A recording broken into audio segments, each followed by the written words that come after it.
आज अगर इंडस्ट्री में पवन सिंह भी अपने दम पे जो है आगे बढ़े हैं, नो डाउट, उनसे सुरीला गाना गाने वाला अभी वर्तमान समय में कोई नहीं है। पवन सिंह से सुरीला गाना कोई नहीं गाता। वाह, भोजपुरी के नंबर वन पत्रकार कह रहे हैं कि पवन सिंह का जवाब कोई नहीं है। जी हाँ दोस्तों, बता दूं कि पवन सिंह ने साल 2023 के खत्म में किसी किसी का बड़ा रिकॉर्ड बनता है, लेकिन साल 2023 के शुरुआत में इतना बड़ा रिकॉर्ड बना दिए है कि शाहरुख खान भी उनके सामने फेल है। जी हाँ दोस्तों, और लोगों को क्या बात किया जाए, शाहरुख खान को आप लोग समझते हैं कि बॉलीवुड के लोग किंग बोलते हैं, वे भी उनसे पीछे है। ट्रेंडिंग में जाकर देखिए, नंबर वन म्यूजिक के ट्रेंडिंग में, नंबर वन रियल ट्रेंडिंग में जो होता है ना, सब में नंबर वन पर है।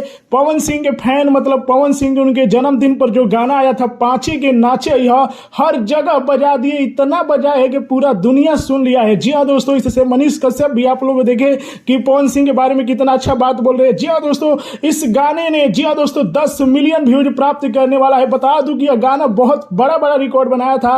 हालांकि मैं भी जन्मदिन में पवन सिंह को देखने के लिए पहुंच गया था लखनऊ, इसलिए रिपोर्ट नहीं बनाया, लेकिन अब आप लोगों के बीच रिपोर्ट आती रहेगी। तो आप लोगों को इतना बड़ा रिकॉर्ड जानकर कैसा लगा कमेंट में बताइए, वीडियो को लाइक कीजिए, शेयर कीजिए। जय हिंद।